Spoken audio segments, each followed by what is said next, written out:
RMI, welcome to the extraordinary meeting of Council this afternoon. We have an apology from Bonnie Major. I'm not aware of any others at the moment. Would somebody like to move that apology be accepted?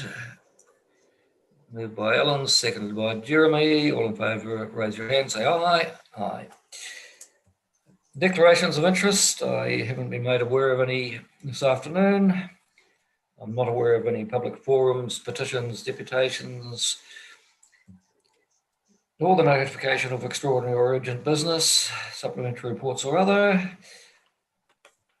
I have not been made aware of any questions for the meeting this afternoon.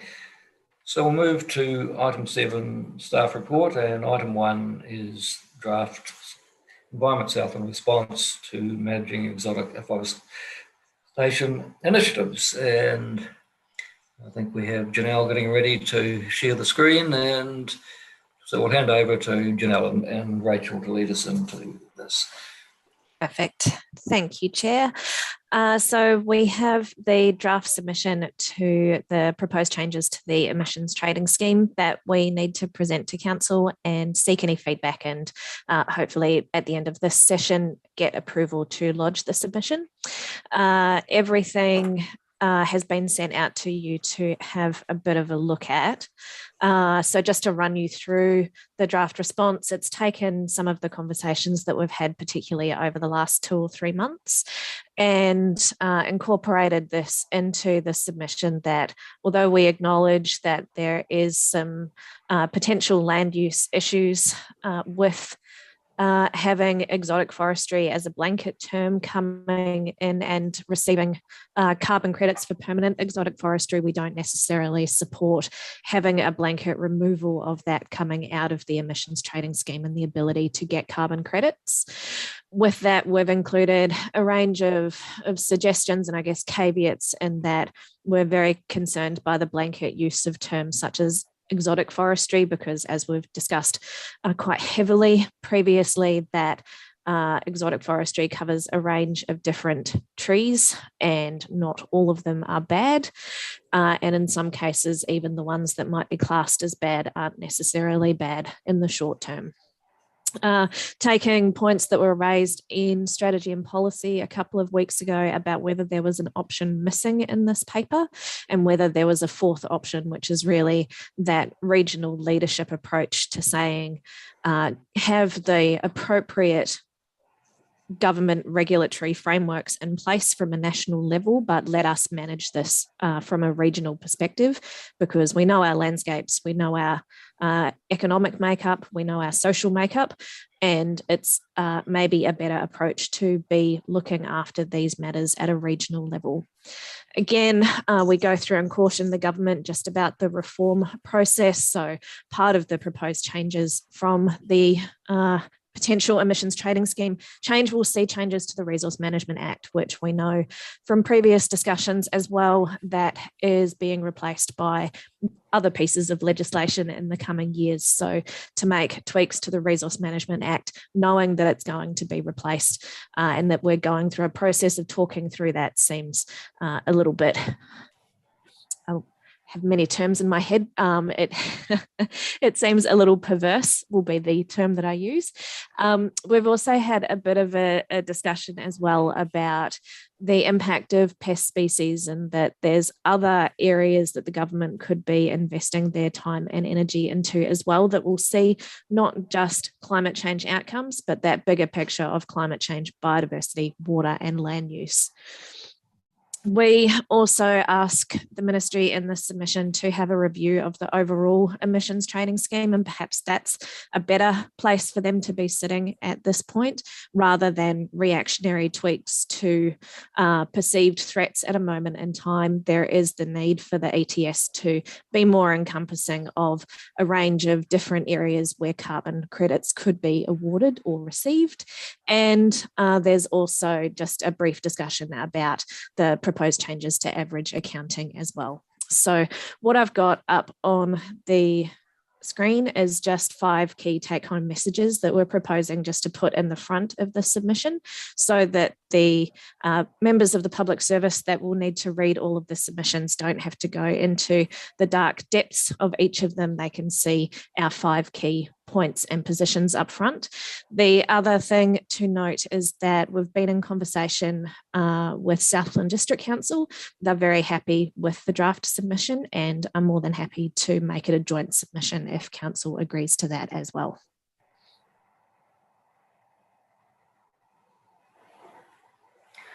Thanks, Janelle. Are there any questions or comments at this stage? I can only see a few people at the moment on the screen. So Lloyd's got his hand up. Lloyd. Thanks, Janelle. I actually thought it was pretty good. You picked up the conversation very well, I think. When I was reading through it, though, I got about 4 or 5 things here that sort of come to mind. And while they're related, they may not be directly related. So if I just go through them, you can tell me on the drafting gate, if you like. One of the things in the back of my mind is, if we change to wood pellets for energy, where's their fuel going to come from? And I'm not sure we've got this right, because my understanding is if we change all their boilers over to wood pellets, as an example, we'd be importing wood to actually fuel those boilers. So there's a high demand. It's about 5 to 1, about 5 truck and trailer loads to 1 truck and trailer load of coal. So I'm just not sure where that fits within this. I could probably answer that if you want. Only a small percentage of timber will sit inside the ETS. I think it's going to be, it's at its maximum about 15%. All our 1990s plantings will still be available. Second rotation plantings will still be available for fuel. Thank you, Peter. And these changes also relate to permanent forestry, so exotic forestry that will not be harvested, so wouldn't be in the mix for any fuel anyway. Okay, so what I was thinking was, what's the balance of our forestry types? So I understand some will go to processing, some will go to timber for building, and some will be used for ETS. So I'm just trying to get that proportional discussion in there somehow. And the second thing is, we've seen a lot of slash problems, weather events from cropping of forestry. So I'm not sure how does that fit into this big discussion, or does it? It's one of the things that went through my mind. We've seen with dairy that the market drove a placement of dairy farms in places where, looking now, we wonder why they're even put there. So I'm just wondering whether some of the signals overreach, and it's very hard for a regional council to pull back, was one of the things that was going through my mind. So I'm not sure how we deal with that. The other thing is, because of the timber that's required for other uses, many forests can have selective felling or selective logging. I'm not sure whether some of the permanent stuff we've got, are they going to be permanent forever, or are we going to have this self renewal process through these permanent forests, and what does it actually look like? Picking up a point that Robert made the other day was, we can have dual systems, so we can have trees and we can have stock, as it were. I'm not sure what that looks like, and that raises the issue around how do we dual purpose this stuff. Sheltered about sort of come to mind, but do we have planned plantings, and do we have some sort of management underneath those? As the trees get bigger and bigger, their dominance will be quite major. Next point is predator-free. If we understand predator-free, and you've picked it up in here, the secondary effect is actually a huge emissions trading credit, effectively, just through managing pests. So is that part of the discussion? Where are we?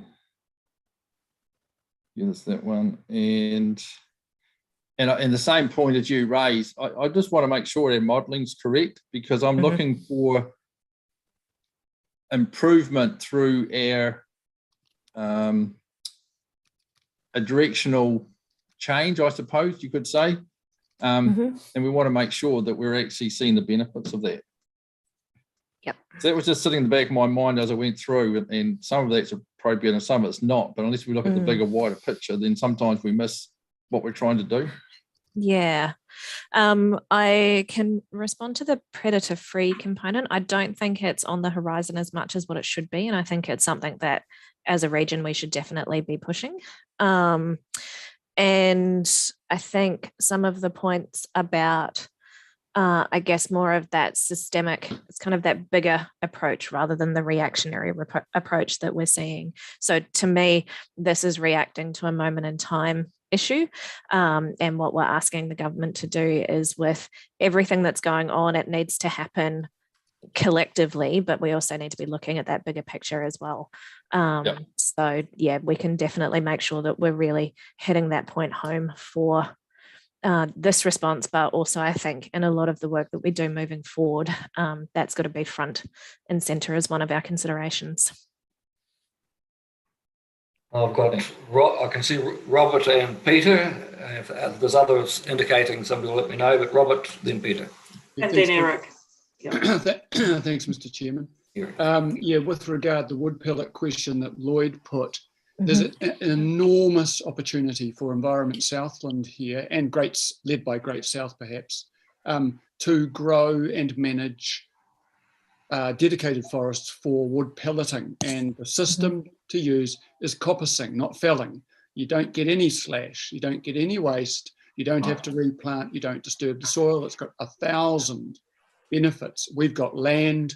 If we just learn how to coppice the kinds of trees we might want, fast trees that respond well to coppicing, we have a sustainable, never-ending source of energy. And in Southland, we're ideally situated, better than anywhere else, to do just that. And I haven't heard any talk of it. Thanks. Thanks, Robert.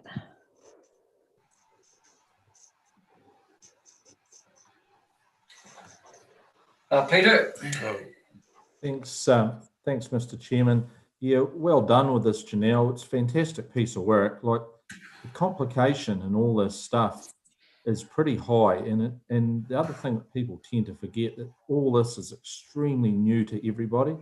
They say there's 15 people in New Zealand that have got a broad understanding of the detail of the ETS.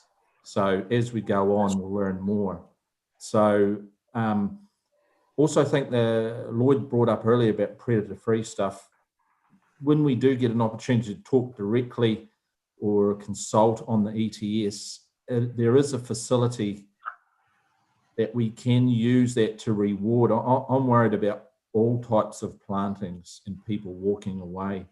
There needs to be maintenance to have those stands that they're performing well to their utmost ability to, in regards to sequestering. So I think there's been a really good balance that you've made too in regards to climate change and to landscapes, where I see quite a bit of this work is solely focused on landscapes and seems to disregard the really big global picture around climate change. So I think you've got that balance about right. So I appreciate it and thank you very much. Thanks, Peter. Eric, are you waiting? Yeah, thank you.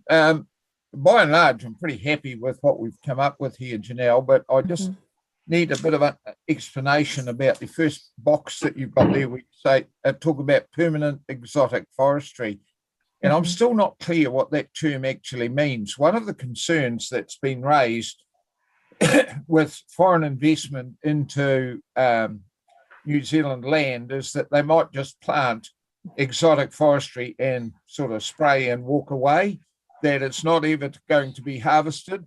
So is that, what does permanent actually mean there? Is that harvest and replant, or is it spray and walk away? What does that term actually mean? Yeah, so it's permanent for a period of time. So it could be permanent as we would see the definition of permanent, so permanent forever. It could be up to about 50 years. The other thing that I would just say about the concept of people perhaps buying land and walking away, there's also concurrent changes that haven't been released yet. Would be great if they were coming out at the same time. But there's concurrent changes to the Overseas Investment Act, which it should get tabled in Parliament in the next couple of months, I think.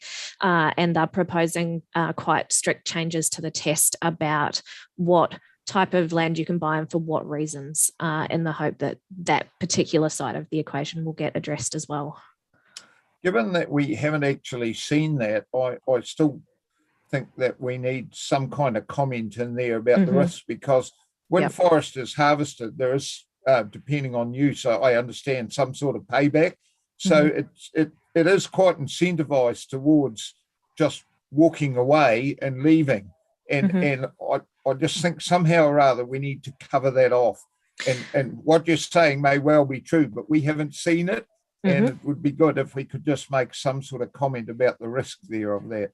Yeah, perfect. I can add in, if everyone's happy with that, I can add in a sentence or two just about that we know that these proposed changes are coming, but yeah, to not have them at the same time. That these changes are coming. We actually don't know until we see them. So yeah, we don't want to get too loose here. Yeah, no problems. Great. Lloyd Esler. Yeah. Thank you, Mr. Chairman. Yeah, I had the same doubts about the definition, and one of my concerns is that 25 years after the forest is planted, the people who own it are going to be looking at this huge price for logs and thinking, well, okay, we'll log it and we'll just pay back our carbon credit. So you've got this sort of inferior timber that's never been trimmed. There's been no pest control in there. Either that or it just catches fire again and you sort of start again. So just wondering about whether you can claim your carbon credits sort of right at the end of the cycle, 25 years, and then if there's a payback. The other one is sort of a definition of Indigenous forestry. Well, we've got an example in Southland with the beech forest in Western Southland, which is being harvested and replanted, or it's left with seed trees, and it's a sort of an ongoing one, whether it means that or whether it actually means planting of Indigenous trees with the idea that they will be felled as a crop like pine trees in the future. So I'm not quite sure what that means. Yep. No, that's a good point. Thank you. Well, just one or two comments, and about the carbon farming guys tend to plant the trees much closer than you would in a plantation forestry to maximise the benefits of the carbon. And of course, in the long term, that's going to lead to stressed trees, and perhaps, and even if you do want to log them, probably not particularly good trees. So it's, we're not anti-tree in any way, but it's actually, we talk about getting the right tree in the right place. Great to actually encourage people to, in critical source areas, riparian areas, to be putting in either natives or something that is long-lived, that isn't going to be harvested in the foreseeable future. So I think Janelle's captured things fairly well. The only thing that, whether we can strengthen it all, having a regional say, I think, is really important, and that works well where national government puts out a framework but allows some regional flavour, because it is people on the ground and the communities that can actually help influence getting the right outcomes. And in my area at the moment, there's about 3 places almost side by side that are being signed up, and there's some land in there, and that ideally you wouldn't put the whole lot in. One at least is keeping about 25 acres in the house, but again, without fire breaks, without anything else, it's just having some say we're not against tree planting. Tree planting is going to be great, but when you start to take flat land and productive land that could have other uses, it's just about having that conversation, really. Anyone else? Jeremy's at the top of the list, Chair. You've got Jeremy, then Alan Nicol. Okay, Jeremy, then Alan.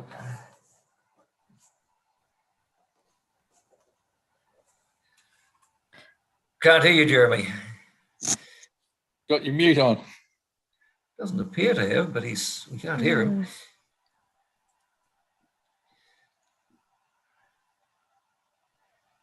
You can't get there. Better go to Alan.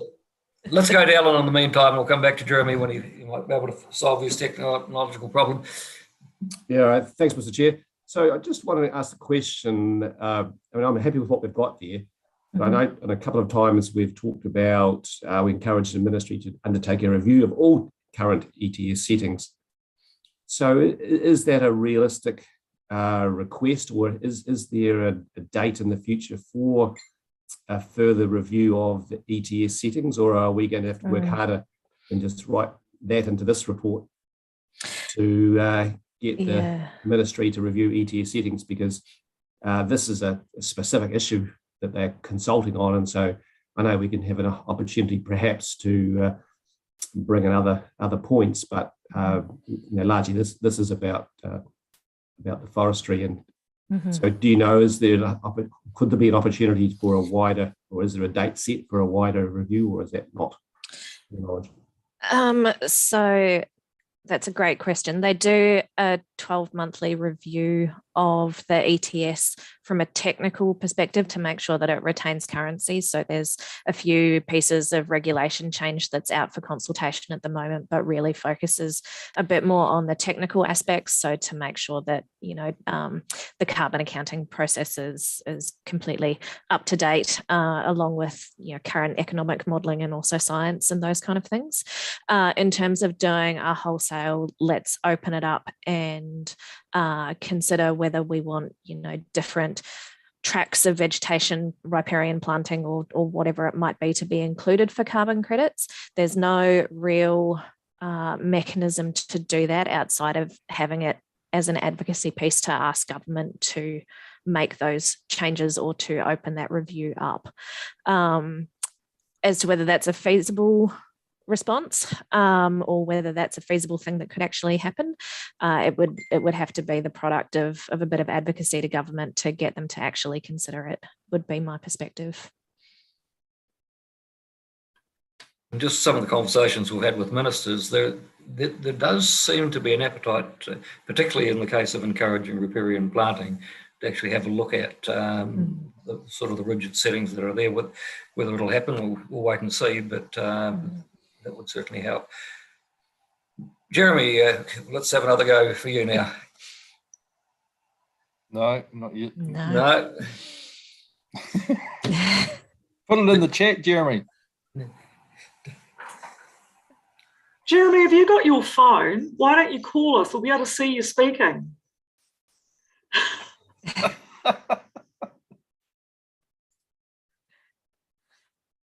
Anyone else? Well, Jeremy's getting himself organised. Obviously didn't pay his telecom bill this month.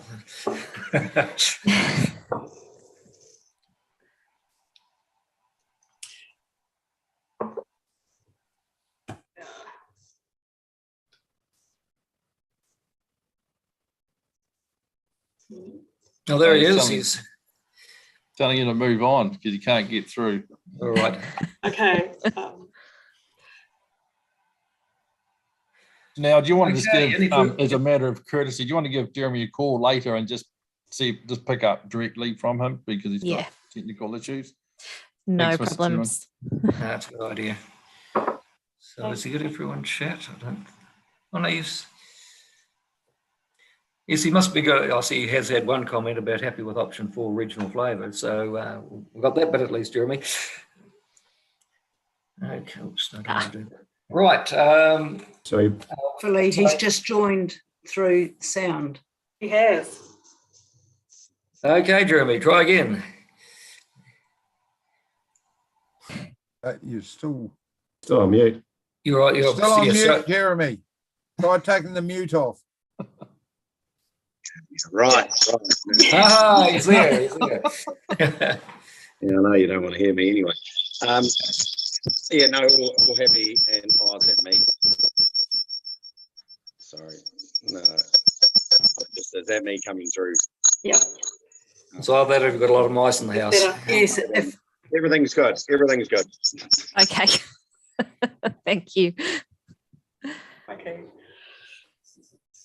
Okay, if there's no further questions, are we ready to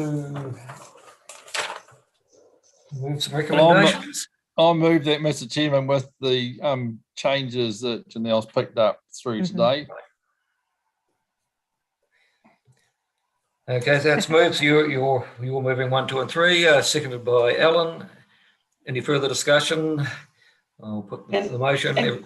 Wilma's here, you're indicating. So just to be clear, that councillors are happy that they don't need to see this again, that that Janelle is clear about what she needs to say. You don't need to be specific about the changes.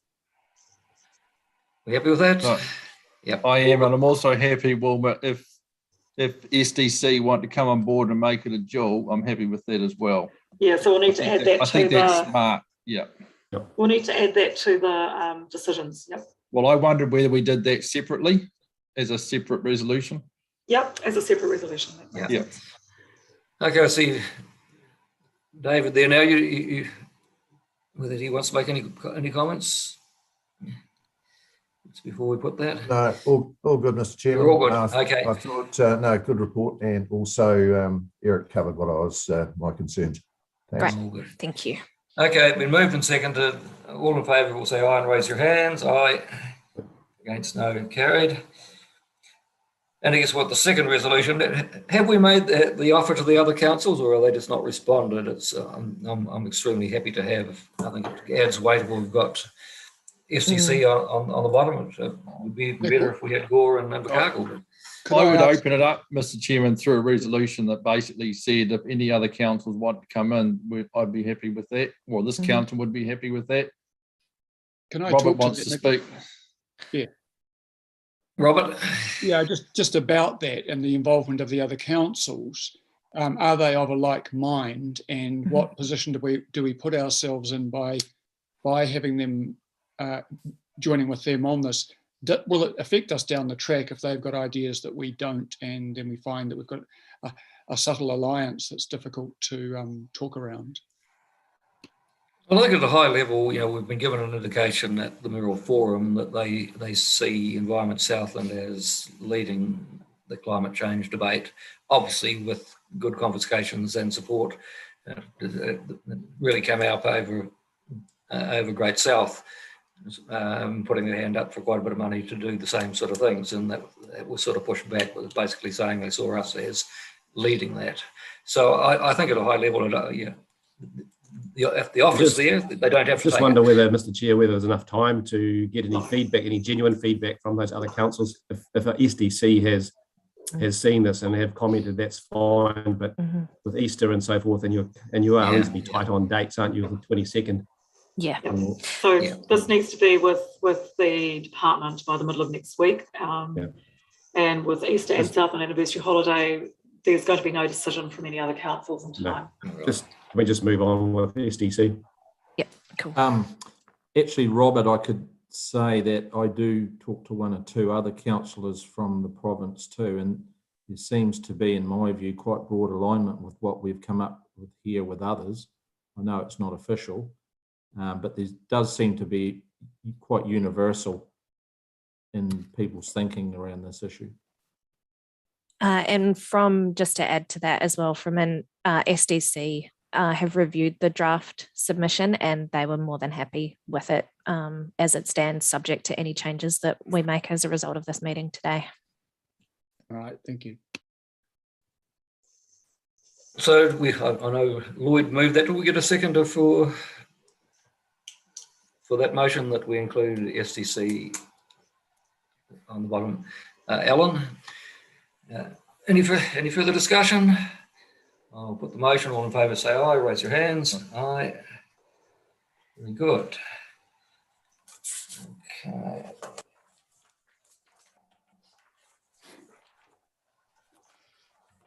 Move on. We don't have any extraordinary urgent business.